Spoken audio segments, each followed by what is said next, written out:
Jasmine Carter sat at her small desk near the corner window of Whitestone and Gray, a fancy marketing firm in downtown Boston. Her desk was always clean, her papers stacked neatly, and her pen never ran out of ink. She did her job quietly. She smiled softly. She never caused any trouble. But she was different. She was the only black woman in the entire office. And every single day, her difference became a reason for someone to mock her.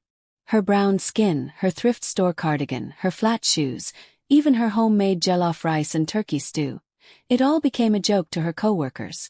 They whispered and giggled behind her back. Sometimes they didn't even whisper. "Here comes Budget Barbie," Mark would snicker as she walked in. "Smile more, Jasmine," Lauren would say with a fake grin while placing sticky notes with rude comments on her desk. One of them said, "Did you walk here again?" And then there was Tiana, the loudest and cruelest of them all. Tiana wore designer clothes and heels that clicked loudly across the marble floor. She made sure everyone saw her. She made sure everyone heard her. And she made sure Jasmine felt small. That Friday morning started like every other day. Jasmine got dressed carefully in her white blouse and soft gray pants. She packed lunch for herself, fried plantain and peppered chicken, and walked to the office with her head held high. She had worked hard to get this job. She wasn't going to quit because of bullies. At 10:32 a.m., Tiana strutted past Jasmine's desk and laughed. "Did your grandma knit that sweater?" she said, pointing at Jasmine's soft beige cardigan. The other two, Lauren and Mark, burst into laughter. "At least it's beige," Lauren added, flipping her hair. "Poor blends into everything." Mark leaned over and smirked. "Let her be. One day she'll buy shoes that actually have soles." The words didn't stab. They sliced slowly, quietly, painfully. Jasmine didn't reply. She focused on her screen, her fingers trembling slightly on the keyboard. Later that afternoon, Jasmine stepped into a meeting with a client. It was important. She had worked for weeks on the proposal. She believed it could bring in a big contract for the company. Her bag held handwritten notes, drawings, and pitch points. While she was gone, Tiana walked by Jasmine's desk with a large caramel latte. She looked around. No one stopped her. With a smirk, she tilted the cup and poured the thick, sticky drink across Jasmine's papers. It soaked the reports, ran across her keyboard, and dripped onto the floor. "Oops," Tiana said sweetly. "Clumsy me." Lauren snapped a picture. "Monday mood," she posted with laughing emojis. Mark high-fived her. When Jasmine came back, she froze at the mess. She stared at her ruined work. Sticky papers, wet markers, and a keyboard that made a squishy sound. Everyone was watching. No one said a word. Amy, the HR intern, looked away. Jasmine bent down, picked up her soaked notes, and walked silently to the bathroom. Her hands were shaking. She sat inside a stall and closed her eyes. But the day wasn't over. At 3:42 p.m., just before closing, Tiana walked up to her again. This time she had a can of bright red berry juice.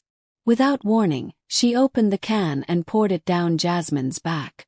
Jasmine's white blouse turned red. Her pants became wet and sticky. The cold juice clung to her skin like shame. "Oops again," Tiana said, laughing hard. "Thought you could use a bath." Mark clapped. Lauren was already filming. Everyone saw it. No one stopped it. Jasmine didn't cry. She didn't scream. She stood there, soaked, humiliated, burning with anger. She turned slowly and walked toward the exit, red juice dripping behind her like a trail of pain. No one noticed the tall man standing just past the glass doors in the hallway. Nathan Pierce. Her husband. He was wearing a simple black coat, his dark hair combed back neatly. He had sharp eyes and a face that didn't smile much. He was one of the richest men in the country, a billionaire tech investor with companies across the world. But he had come not as a CEO. He had come as her husband. He saw her, the juice on her shirt, the sadness in her eyes, the storm behind her silence. In the stairwell she stopped. He looked at her soaked sleeve. Again? He asked quietly. She nodded. Nathan clenched his jaw. He took out his phone and said calmly, I want acquisition numbers by noon. Whitestone and Gray will be mine by Monday. But Jasmine touched his hand. Her voice was soft but strong. Don't save me. Stand beside me. Let me decide what happens next. He stared at her. And then he nodded. She walked down the steps with her head up. Her wet blouse stuck to her back, but her soul was rising. She was done being quiet. The storm had arrived. And it had her name on it, Jasmine Carter. The weekend felt heavy. Jasmine sat in silence by the large window of their lake house, wrapped in a gray blanket, staring at the water. It was calm.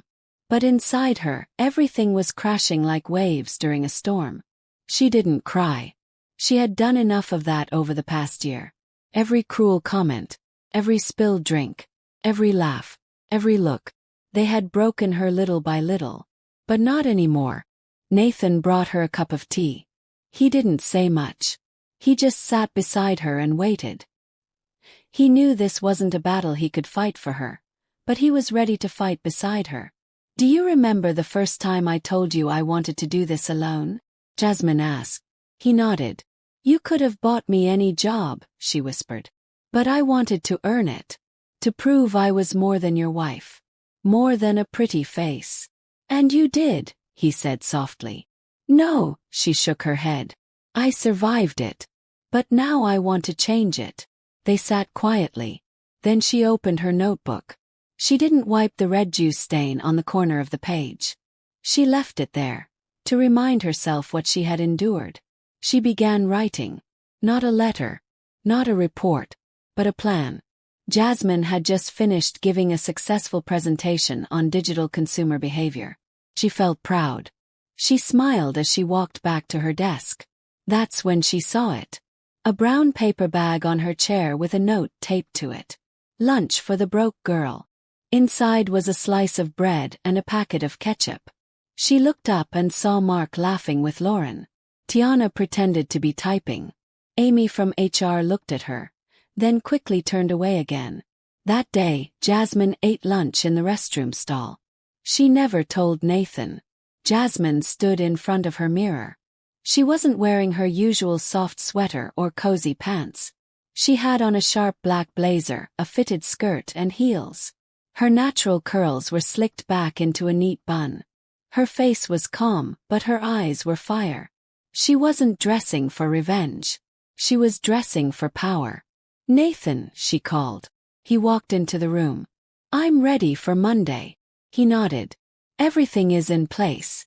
By 9 a.m. you'll own the truth. And part of the company. I don't want them fired for me, Jasmine said. What do you want? I want them to know I saw it all. I want them to understand what it feels like to be humiliated and still show up. I want the ones who watched and did nothing to feel what silence really means. Nathan paused. You're not just reclaiming your voice, he said. You're becoming their lesson. Jasmine turned to him. Then let them listen carefully. Sunday. Jasmine drafted 3 letters. The first. To Amy, the intern who looked away. You were new. Shared. Understand. But when you stay quiet while someone else is being hurt, your silence becomes noise. Be better. Do better. The second. To the board of Whitestone and Gray. You built a company that allowed silence to grow louder than truth. Now I have a stake in this. And I will speak louder than ever. The third. To herself. You are not weak for enduring. You are strong for surviving. But now is your time to thrive. She placed all 3 letters in her work bag. Then she stared at her stained white blouse from Friday. She didn't wash it. She folded it and tucked it inside the bag too. The next Monday the office was buzzing. Tiana laughed loudly near the coffee machine. Lauren bragged about a party she went to. Mark leaned back in his chair, scrolling through memes. Jasmine walked in.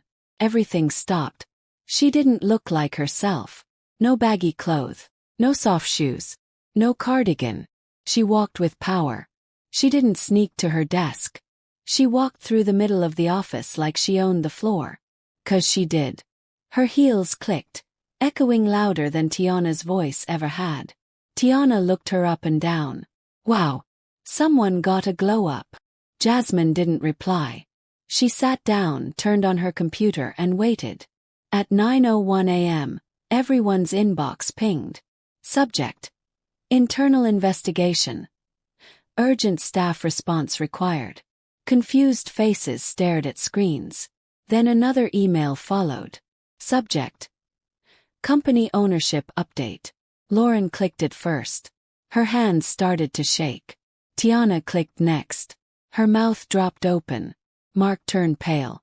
Jasmine leaned back slowly, her arms crossed. The new majority shareholder of Whitestone and Gray, Nathan Pierce. Tiana stood up suddenly. You're lying. Jasmine finally spoke. I'm not. Lauren pointed. Nathan Pierce. The billionaire. Jasmine nodded. My husband. They laughed nervously. That's a joke, Mark said. You married to him. Just then the glass doors opened. Nathan walked in.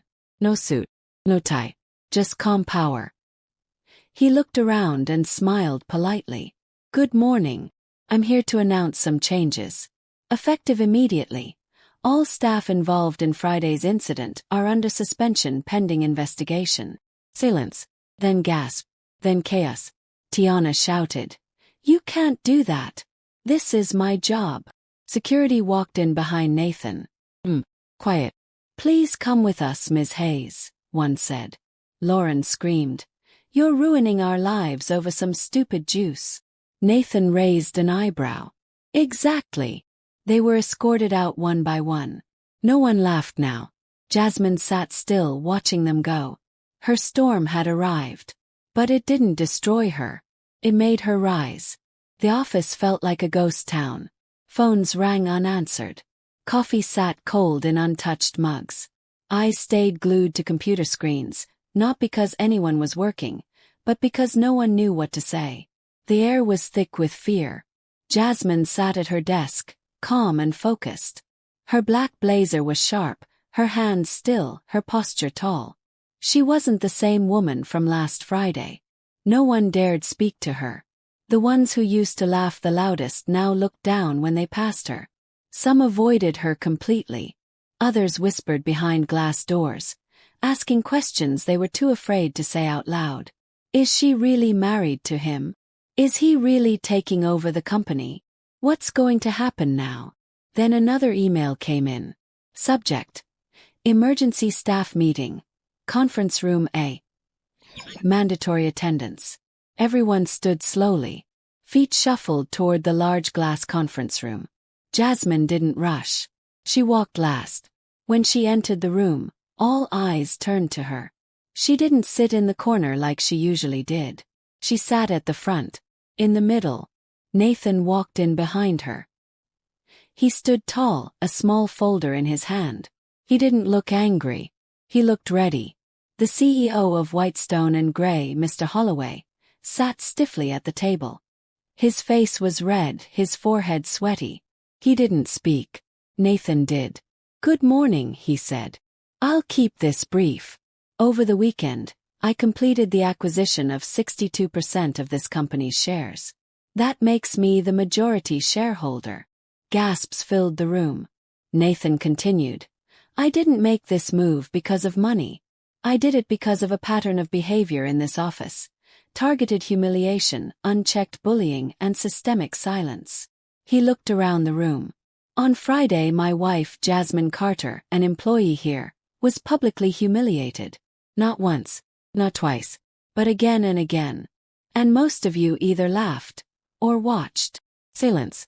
Some people looked at the floor. Others turned pale. Nathan placed the folder on the table. In here are witness accounts, security footage, and phone recordings. Everything is documented. This wasn't just an act of cruelty. It was a culture. He paused. Starting today, that culture ends. He looked at the CEO. You will be stepping down immediately. An interim CEO will be appointed until further notice. Mr. Holloway opened his mouth but said nothing. He just stood up and walked out slowly. Nathan turned back to the staff. Tiana Hayes, Lauren Mills, Mark Reynolds, all suspended pending legal review. There will be a full internal investigation. Others who were involved, whether directly or by staying silent, will be questioned. No one is exempt. Whispers started again. Jasmine stood now. Everyone went quiet. Her voice was calm but firm. You mocked my clothes. You poured drinks on my work. You laughed when I was hurt. And you filmed it. She looked around the room. But I kept showing up. Kept doing my job. Because I believed in my work more than I believed in your approval. Some people had tears in their eyes. Others couldn't look her in the face. Jasmine took out the red-stained white blouse from her bag and placed it on the table. This was the last thing you poured on me. Red berry juice. You thought it would ruin me. But it became my reason. Then she turned to Nathan. I don't want pity. I don't want revenge. I want accountability. And I want change. Nathan nodded. You'll have it. Jasmine was invited into a private meeting with the new board members and company advisors. They offered her a new role. Director of Data Strategy. Promotion. Raise. Her own office. Team. But Jasmine held up her hand. I'll accept the position on one condition. The room waited. I want to form a task force for workplace ethics and protection. I want regular training. Real reporting systems. And a place where people like me don't feel like ghosts. Silence. Then the new board chair nodded. Approved. It wasn't the biggest office. It wasn't the fanciest. But it had a window and sunlight poured in. Felt fresh. Like a beginning. Nathan entered quietly. Everything settled, he asked. Jasmine nodded. Almost. She handed him 3 letters. I need these delivered. He looked at them. Amy the intern. The board. Tiana. Jasmine nodded. Even bullies need to be told the truth. He smiled softly. You're incredible. She gave a small laugh. I'm just done hiding. The letter to Tiana. You thought power was in your words. But it's in how we treat others when no one is watching. Forgive you. Not because you deserve it, but because I do. The building felt different now. People walked slower, spoke softer, looked at her with something close to respect. She didn't want their fear. She wanted their awareness. This wasn't about revenge anymore. It was about something bigger. Back at the lake house, Jasmine and Nathan sat outside, wrapped in a blanket, watching the stars. You burned the whole place down, Nathan said, smiling. Jasmine shook her head. No, I just opened the windows and let the storm blow through. Jasmine sat quietly in her new office, the soft hum of the city below rising faintly through the windows. The sun peeked through the blinds, casting warm lines across her desk.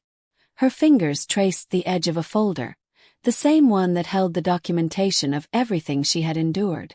It was strange. How silence had once felt like safety. But now silence felt like betrayal. She no longer wanted to shrink herself to survive. She wanted to grow loud enough to protect others.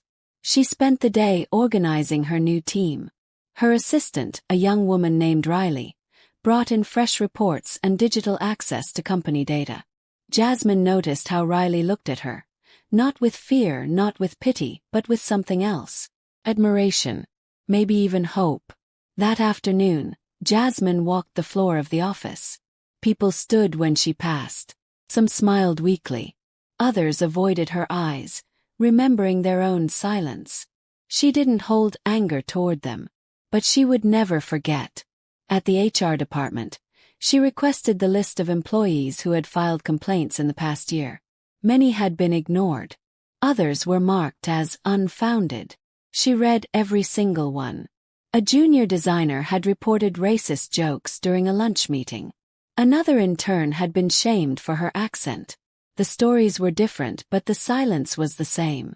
Jasmine sent an internal memo. A new task force was being launched immediately.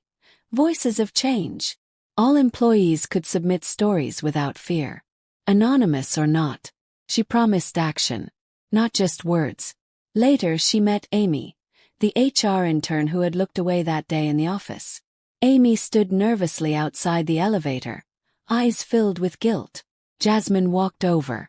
Amy started to speak, but Jasmine raised her hand gently. "I know," she said softly. "You were scared." Amy nodded quickly. "I should have said something. I wanted to. But I didn't." Jasmine held out a letter. It was the one she wrote over the weekend. Amy took it, her hand shaking slightly. She opened it right there. "You were new. Scared. Understand. But when you stay quiet while someone else is being hurt, your silence becomes noise. Be better. Do better." Tears welled in Amy's eyes. "Thank you," she whispered. Jasmine gave a small nod. "Make sure no one else has to feel invisible here." That evening, she sat in the boardroom with all the senior staff. The same board members who once didn't know her name now listened closely as she spoke. "For 2 years," she began, "I worked here as if I were lucky to be allowed in the building. I lowered my voice, kept my head down, and prayed no one would notice me. But they did notice me, just not in the way I hoped. They noticed my skin, my silence, my sweaters, my food. And they used those things to decide I didn't belong. No one moved. No one interrupted. I didn't come to this job to fight. Came to work. But when work becomes a war zone, people either run or stand up. I chose to stand." A woman at the table, a marketing VP named Julia, raised her hand timidly. "Why didn't you tell anyone about what they were doing to you?" Jasmine looked her straight in the eye. "Because I wanted to earn my place, not demand it."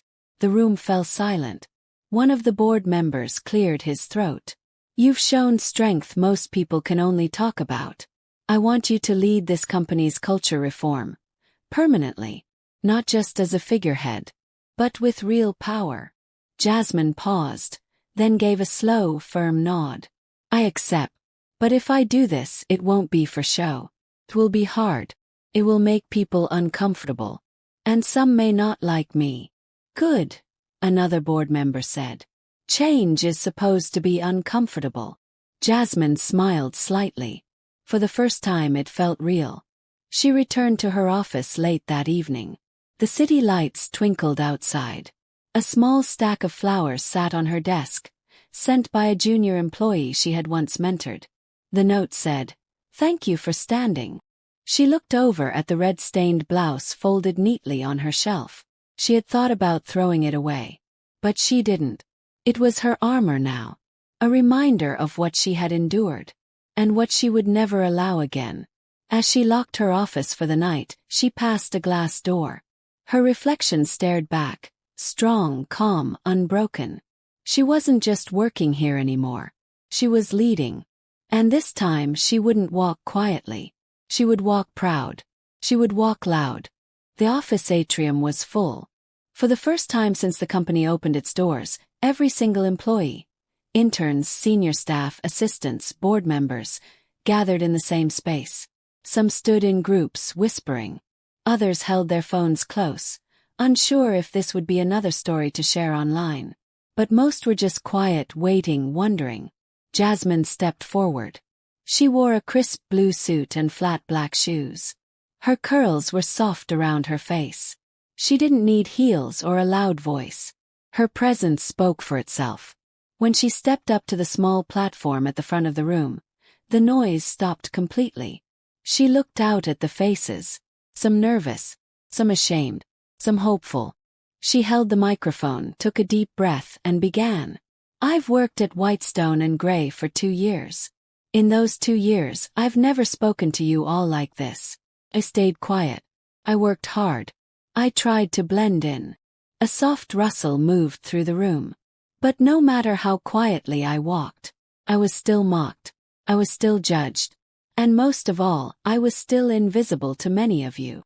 She paused, letting the words settle. "I didn't want special treatment. I didn't even tell anyone I was married to a billionaire. Because I didn't want my name to open doors. I wanted my work to." Murmurs rippled through the crowd. Some people had only just found out about Nathan Pierce being her husband. Many still didn't believe it until they saw him walk through those doors with her. She continued, "I didn't speak up before, because I was afraid. I thought that if I complained I'd be labeled as angry, dramatic, or too sensitive. But here's the truth. Being quiet didn't protect me either. The room stayed still. Everyone listened. What happened to me could happen to anyone. When cruelty becomes a joke, and silence becomes normal, the damage doesn't just hurt one person. It breaks the whole culture." People began to nod slowly. "That's why we're starting again. From this day forward we're building something new.